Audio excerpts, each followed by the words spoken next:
Today, we're gonna be finding out which race is the best for PvP, damage, grinding, running, and how good it looks. Starting off with one of the most commonly used race, this race got a massive nerf, and if we talk about its current abilities, the nerf isn't really all that of a problem in my opinion. I think you'll still destroy people. Obtaining this race is really not that much of a challenge considering the fact that there's 60% chance upon getting this race whenever you play Blox for the first time. Should you use this race, and is it the best race? It pretty much depends on a person's playstyle, and I would honestly say that this race is medium skill level. Even though the V3 requires a lot of strategy, which is to get really low in terms of HP, and then you use the last resort skill, we have a 50% damage increase. And in terms of grinding, the race is not that good, but the V4 is good for dealing crazy damage to bosses. But it's not the best for grinding. It's considered to be really good at PvP because of its crazy movement and damage. You are basically faster than Rabbit, and it can two-shot people with enough rage. Now, rating on the looks, I think it has one of the best V effects for, depending on your damage meter, with the flames increasing with more damage. It is the only race with this kind of feature, and the flash step also looks crazy. Overall,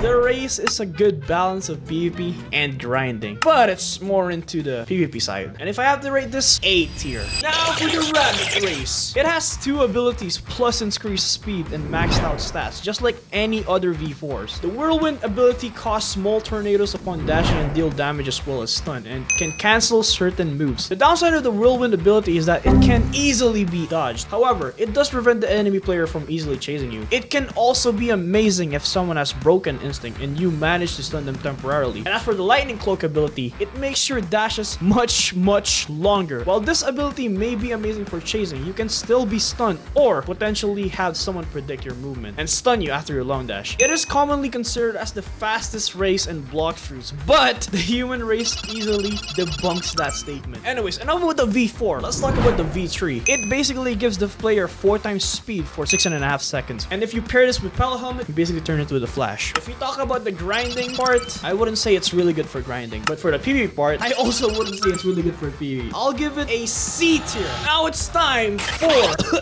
the Shark race. This race, as of right now, has really mediocre abilities. It wasn't the same as it used to be.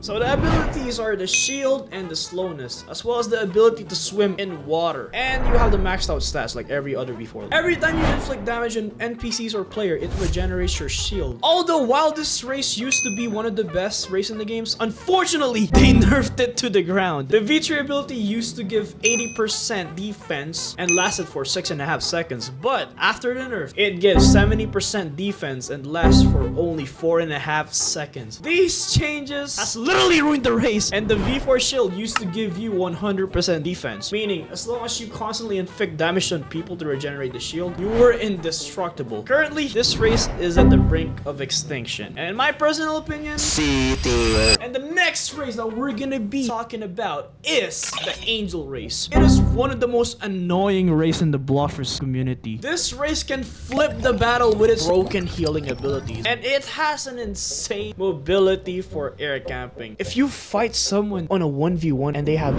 Angel, you should just leave. It's just not worth it. Don't make them go V4. And the player has 33% chance to get an Angel when playing for the first time. And to play Angel race properly, it's better to fight in mid-air during PvP since it's really good at sky camping. And if I have to rate this race, I'm gonna be giving it an S tier. And let me explain why. It's not really good against steamers, but you can easily prevent that by running away, because this race can literally fly faster than light. So imagine this. There's 5 people chasing you. What would you do? You should fly away and then spam your heals. And don't even forget, you can also flash step in the air, thus making this race even stronger than what I said. And for the Ghoul race, Ghoul is pretty much one of the most forgotten races.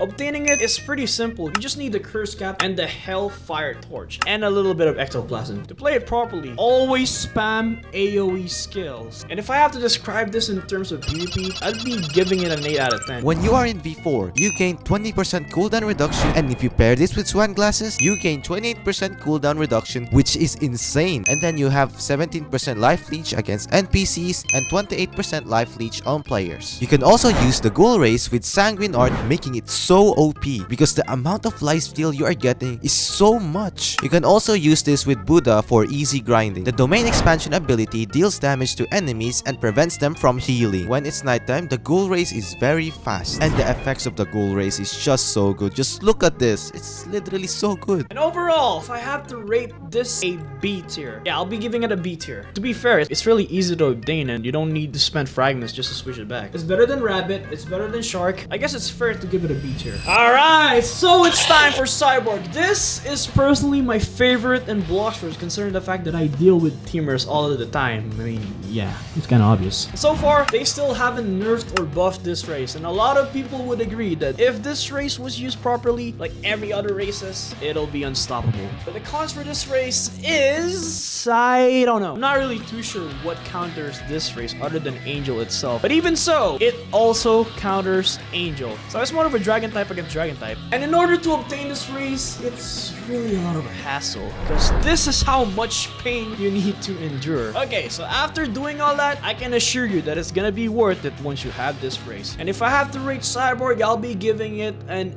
S tier, above Angel. There you go. Alright, finally, at the end, we have arrived to the doors of the newest race in Blox, which is the Draco race. The Draco race is all about damage and its astonishing looks. Though this race looks like an ideal race, the method to obtaining this race isn't as easy as you guys think. Funny enough, this is the only way to make Dragon Talent relevant. I mean, even with the upgrades, it's still mid, and you have to get this fighting style to 500 mastery. Even to start the quest of obtaining the Draco race, you need to get 500 mastery on Dragon Talent. Why? Just why? Even after doing that, the quest line is still long, that even the best grinders in Blox take a long time to obtain the race. Well, the race itself doesn't require a huge amount of skill to utilize its full potential, considering the fact that the race does everything for you. First, this race reflects back the damage you take to your enemies, only a portion of it. And secondly, this race places explosive orbs on your enemies, which when exploded deals a mad amount of damage. The race performs well in the part of both PvP and PvE, allowing the user V3 ability to stun the enemy and the V4 dealing huge amount of damage. The race itself is one of the best looking race in the game. A subset of the cons to this race is the VFX, which causes frame drops. So unless you have a good device to play on, it's not gonna feel smooth using this race. If I have to rate this race, I'll give it high